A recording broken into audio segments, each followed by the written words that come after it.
Baik, Assalamualaikum warahmatullahi wabarakatuh. Saya dengan Muhammad Farhan Fadila dengan NPM 2020 44500 eh, program studi Teknik Industri Fakultas Teknik dan Ilmu Komputer Universitas Indonesia PGRI tahun 2023.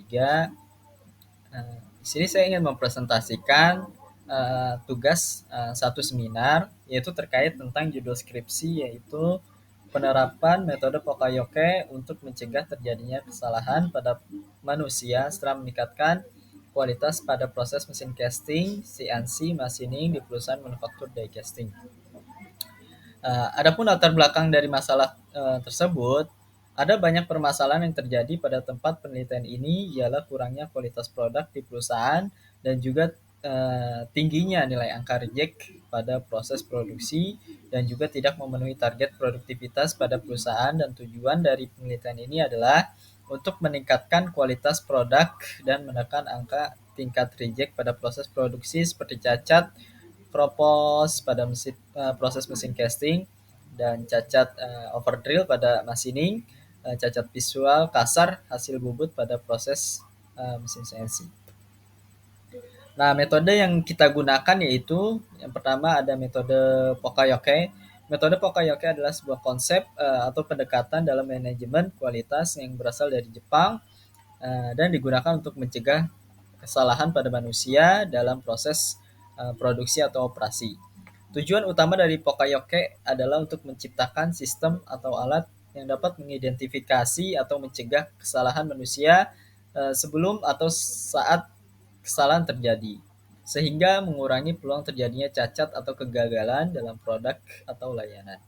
Nah, metode ini cocok digunakan pada perusahaan yang memang kurang dalam segi kualitas produk untuk meningkatkan kualitas produk pada setiap proses-proses produksi. Adapun contoh penerapan metode Pokayoke adalah penggunaan sensor otomatis dalam proses produksi yang mematikan mesin jika ada kesalahan atau penggunaan pemeriksaan berulang yang memastikan mesin bahwa setiap langkah proses selesai dengan benar bahwa kualitas yang diciptakan ialah baik sebelum melanjutkan langkah berikutnya. Terus juga ada metode Taguchi. Metode Taguchi adalah sebuah pendekatan statistik yang digunakan untuk meningkatkan kualitas produk dan proses dengan mengidentifikasi dan menghilangkan penyebab ketidakstabilan dan variasi yang dapat mencegah pada cacat atau kinerja yang tidak konsisten. Nah, metode ini sangat populer dalam industri manufaktur, terutama dalam pengembangan produk dan perbaikan proses.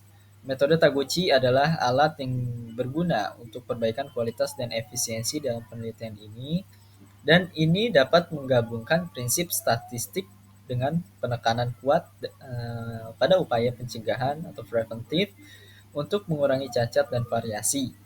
Jadi bukan hanya sekedar deteksi setelah cacat terjadi. Nah, sesuai metode yang dipakai terhadap penelitian, eh, yaitu metode Pokayoke. Nah, metode Pokayoke ini sangat sesuai dengan penerapan peningkatan kualitas pada produk karena dapat membantu mengidentifikasi, menganalisis terjadinya kesalahan pada manusia, dan mampu mendeteksi produk pada proses produksi dengan lebih baik.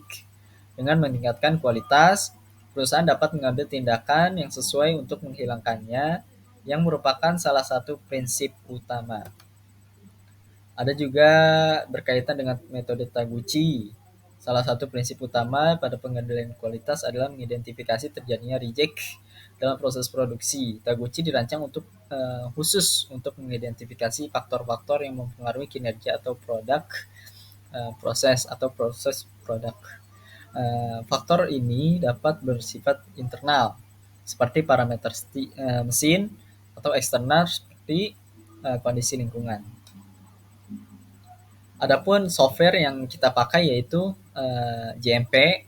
JMP dirancang untuk mempermudah analisis data statistik dan eksplorasi data yang lebih interaktif daripada perangkat lunak statistik tradisional. Berikut adalah beberapa poin penting tentang JMP. Yang pertama, eksperimen dan perancangan eksperimen. JMP memiliki alat yang kuat untuk perancangan eksperimen dan menganalisis eksperimen. Hal ini berguna dalam pengembangan produk dan peningkatan produk.